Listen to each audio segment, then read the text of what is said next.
Hey you guys, hello and welcome. I hope you guys are doing really well. There's a lot of traffic on the street today, so I'm sorry if there's a lot of traffic sounds in the background. It's very loud today. This is my third time filming this for that reason. But I was just thinking, and I actually don't have a video yet about peas. And they're one of the most common legumes in the garden, and I just figured that I needed one on this channel. They're so important in the garden, very easy to start from seeds. So I'm going to give you guys my basics. So this is Pisum sativum, or the common garden pea, also known as the annual garden pea. If you're growing snap peas and sugar snap peas, it's the same plant, only that's in the macrocarpin group, so it's a slightly different classification, but it has the same needs.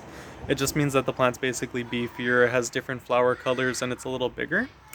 But peas commonly get mixed up with a different plant, which is the everlasting pea, which is a completely different plant. That's Lathyrus latifolia, which is actually a toxic plant. It's very perennial and it's somewhat of a weed. It's somewhat of a noxious invasive plant. Very beautiful though, so that's a completely different plant. I'll get a little bit more into that later probably. But for the purpose of this video, the edible pea, garden pea, vast majority of them will climb, but there are a choice few varieties that produce mounds. You'll know very, very quickly within the first week after they sprout from the top of the soil by these little tendrils. Once they have these tendrils, you know that they're a climbing variety.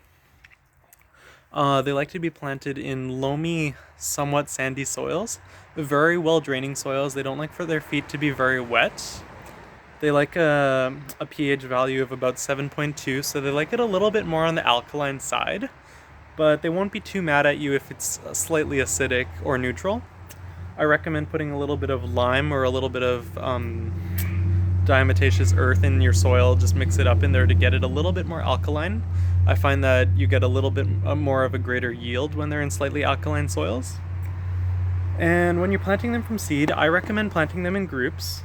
I plant them in groups of about 20 in 1 gallon and 1.5 gallon pots, and I usually start these 2 times in the year. So garden peas are a cold season crop. So what this means is they favor temperatures that are approximately 12 to 15 degrees Celsius. And for that reason, it's really good to sow them at 2 times of the year.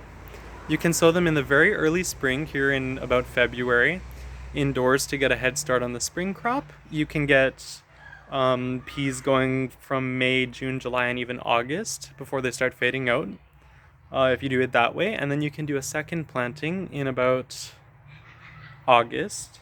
Here in the northern hemisphere, it's completely different in the southern hemisphere, but here in the northern hemisphere, if you plant out again in August, you'll get a nice fall crop. And then you can get rotating crops throughout the year.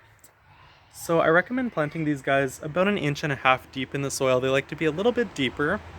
Definitely be mindful of slugs and snails and other gastropods around your seedlings. It really is quite an attractant to them and they can create some damage towards them. Some of the varieties have a slight blue tinge to them. Those ones tend to be a little bit more susceptible to slugs and snails and stuff like that. So just something to keep in mind. Vast majority of these guys have a pink to white, sometimes even a bluish to purple mauve colored bloom. Really attracts all sorts of hummingbirds and butterflies as well, and some moths, but namely butterflies and bees too. So they're just a really attractive plant. I don't know if you guys can hear yelling. The neighbor has his kids out there. Oh my gosh, I miss my childhood.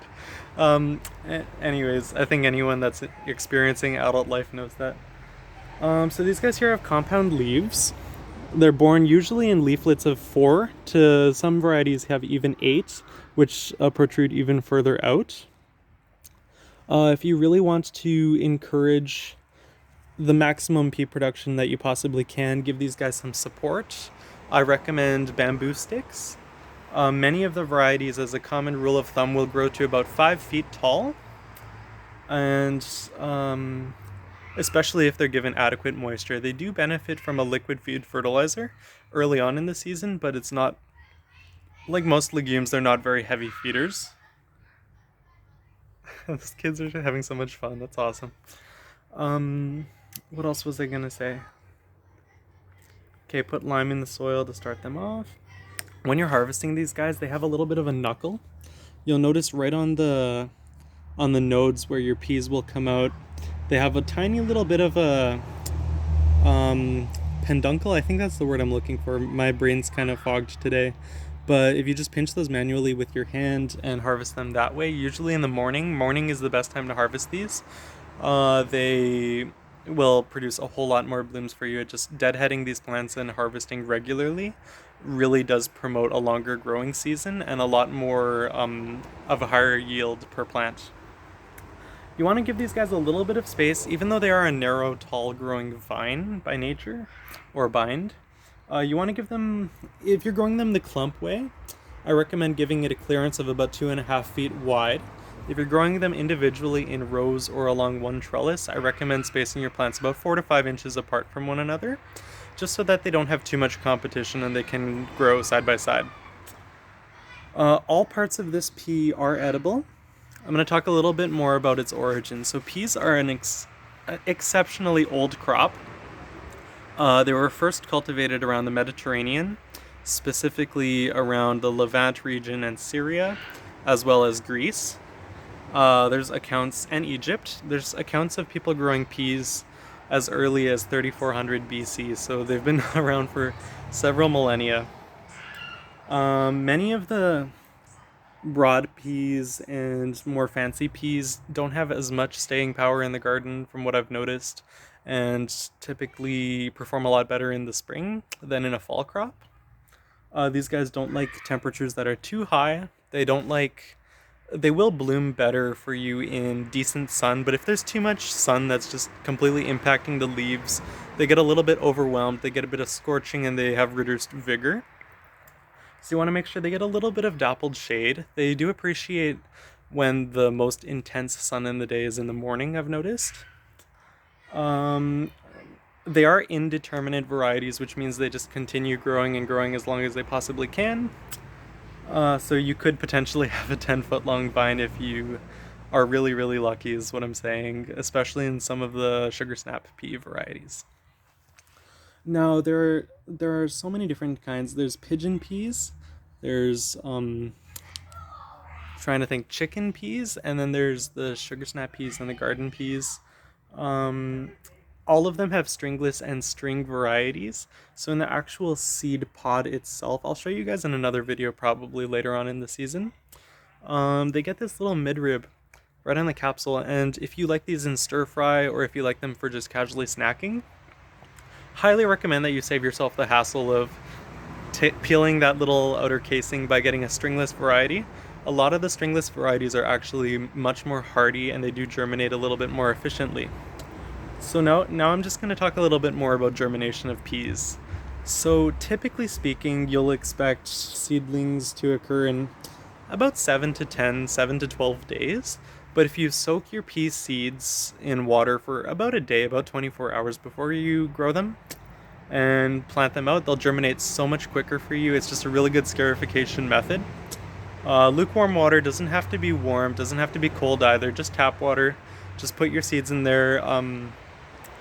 If they all sink to the bottom of the cup or whatever receptacle you're putting them on, you know those seeds are viable. And if you want to collect seeds, collect when the capsules are just starting to get limp, they've lost vigor, and they're starting to dry out. I think that's the optimal time to do it. If you're harvesting your pea pods for consumption, when they are firm and they're almost right at their maximum stretched length, which for most is about 5 to 8 centimeters long, the seed pods. That's a nice tenderness for if you want to use them for like a stir fry. And yeah, I don't really know what else to say about these guys. They like cooler weather. They like slightly more alkaline soils.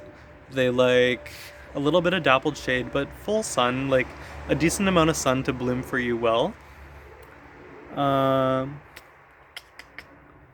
Really, really good in curries. Really good in British cooking.